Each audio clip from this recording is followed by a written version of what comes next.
Ashama daawwattoota Oromaan akkam jirtu har'allee barnoota ajaa'ibaatiin walitti deebinee jira. Pilaastooriin keessan kan waa isinii gadi buusuu didee fi akkasumallee pilaastoorii ufuma isaatiin aappii gadi buusu osoo isin quba hin qabaanne jechuudha. Ufuma isaatiin automaatikaalii aappii abdeet godha. Kan isin gadi buufattanillee ufumaan haara'umsaa deemaa jechuudha. Yeroo xiqqoo teessan bilbilli keessan mataa gubbaan xiixxii jee kan isin gubu jechuudha. Maal jechuudha suni aappiitu haara'umaa jira jechuudha. Abdeet ta'aa jira jechuudha. Kuni bilbilli keessan guutamuuf carraa guddaa bana jechuudha. Stooreejiin keessan karaa salphaa ta'een bilbilli keessan guutamuu danda'a jechuudha osoo isin hin beekin kan isin gaalaarii keessaa viidiyoo fi footoolee waan tokko hin qabne jechuudha. So isa san akkamitti akka isin itti sirreeffatuu dandeessanii fi seetingii akkaan barbaachisaa ta'e kan namni hundinuu sirreeffatuu qabu tokko isinin barsiisa jechuudha. Bagara deebin gara chaanaala Oromaan dhuftanii namoonni haaraa dhuftan subscribe like godhuu hin dagatinaan isinin jedha. Amma kallattii maan isin argisa jechuudha daawwattoota kiyyaa. Kallattii maan eessa deemtu jechuudha. Gara pilaastoorii keessanii keessa deemtanii pilaastoorii keessan keessa seentu jechuudha daawwattoota kiyyaa.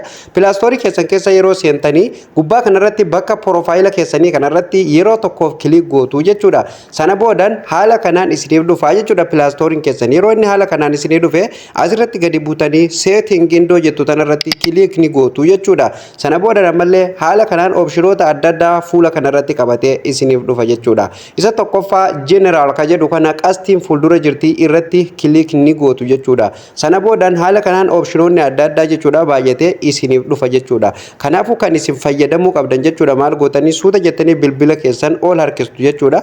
Asirratti gadi buutanii jechuudha daawwattoota kiyyaa isa neetworkii jedhu kana ni argattu. Fuuldura qastiitu jira. Irratti ni cuqaastu jechuudha. Qastii tanarra yeroo isin kilik gootan ammallee oopshinoota biraatu jalaan isiniif banamaa jechuudha. Haala isin argitan kanaan iddoon impoortaantii ta'e bakki tapha guddaan isin itti taphatuu qabdan asii jechuudha.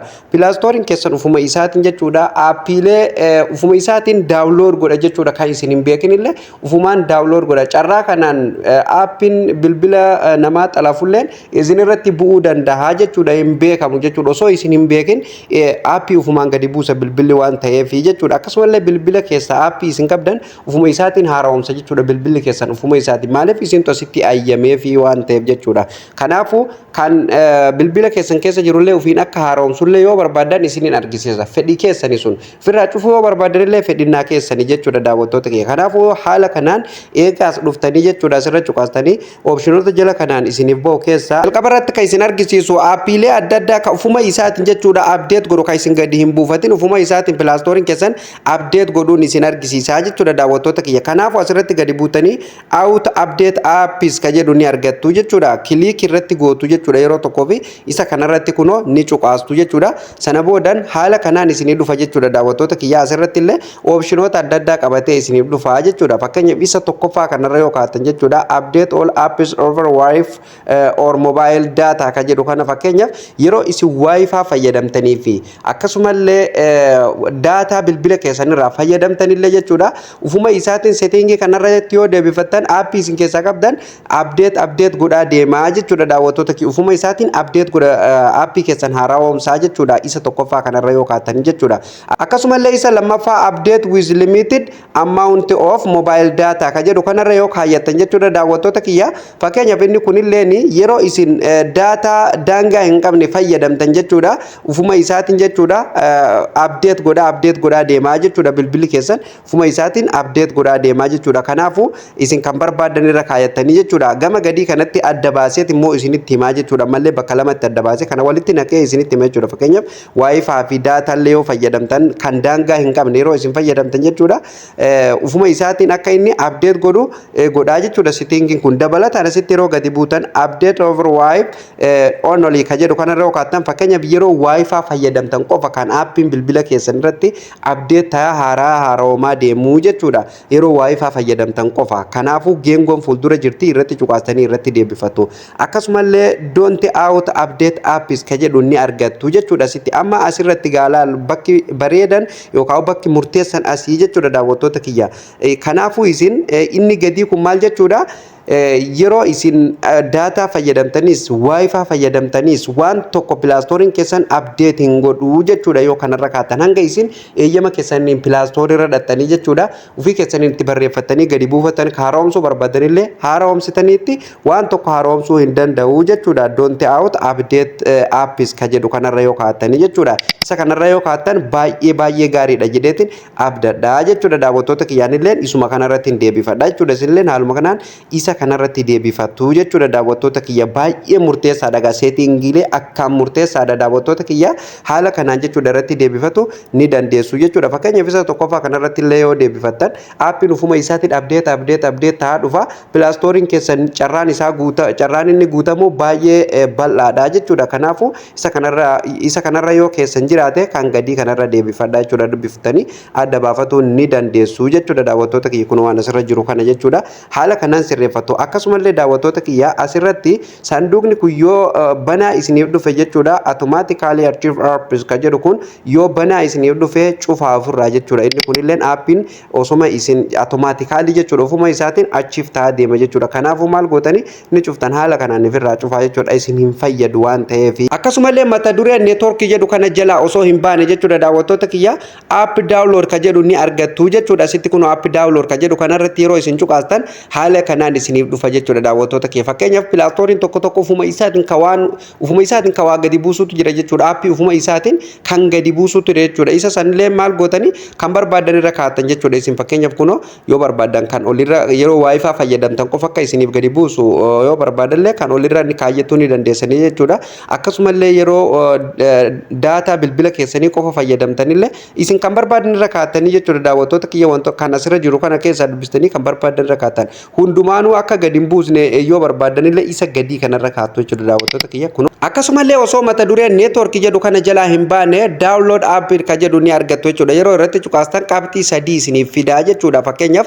namoonni tokko pilaastoriin kiyya osoman daataa qabu waa gadi naan buusu osoma wifi qabu gadi waa naan buusu jettanii kan gaafii adda addaa na gaafatanii jirtu isin sanillee furmaanni keessan laala osoma argattu jechuudha furmaanni keessan kan amma isin argisiisaa jiru kana fakkeenyaaf isa tokkoffaa kanarratti networkii bilbila keessanirra yoo jiraate kan pilaastorii keessarraa waa gadi buufatuu dandeessanii isa tokkoffaa kanarra yoo keessan fakkeenyaaf over my network ka jedhu kanarra yeroo isin keessan networkii keessan qofa fayyadamtaniiti kan aappii gadi buufatuu dandeessa wifi an gadi isiniif hin buusu akkasumallee isa gadii kanarra yoo kaatan jechuudha daawwattoota kiyya isa wifi kanarra yoo kaatan wifi qofaan gadi buufatuu dandeessan aappii akkasumallee isa dhumaa ask me every time ka jedhu kanarra yeroo keessan jechuudha kamiinuu gadi buufatuu ni dandeessan jechuudha yeroo kamiittu fayyadamtanii aappii networkii data fayyadamtanii akkasumallee wifi fayyadamtanii rakkoo tokko hin qabu jechuudha kanaafuu isin maal gootanii hundarrattuu aappii akka gadi isiniif buusuuf kan dhumaa kanarra geengoo kana keessa keessanii sana boodaan ookeen as jirti ookee kanarratti deebifattu jechuudha haala kanaan daawwattoota kiyya sana boodaan pilaastoriin keessan sirritti isiniif dalagaa jechuudha daawwattoota kiyya akkasumallee daawwattoota kiyya dhuma irratti seetingii kan faayidaa guddaa qabu tokko jechuudha malee isin argisiisa jechuudha asuma keessa osoo hin bahin mata duree makana jala osoo hin bahin jechuudha asirratti isin argisiisa inni kun maaliif fakkeenyaaf pilaastorii keessan keessa yeroo seentan jechuudha viidiyoon tokko ufuma isaatiin kan taphatu ni argitan jechuudha ufuma isaatiin yeroo isin pilaastorii keessan keessa seentanii ufuma isaatiin automaatikaalii kan taphatutu jira jechuudha viidiyooleen akkasii fakkeenyaaf daawwattoota kiyya miidhaa tokko isinirraan gahuu danda'a miidhaan isaan isinirraan gahuu danda'anii namoonni keessafuu daataa fayyadamtan jechuudha daataan keessan daqiiqumatti isin jalaa dhuma yookaan osoo hin turre isin jalaa dhumuu danda'a jechuudha maaliif kan taphatuun interneetaan taphata waan ta'eef jechuudha ufuma isaatiin automaatikaalii taphata jechuudha viidiyoon tokko yeroo pilaastorii keessan keessa seentanii jechuudha kanaaf isa sanillee ofirraa cufuuf asirratti kunoonni argitu jechuudha daawwattoota kiyya matuma duree amma inni isin argise kana jalatti jechuudha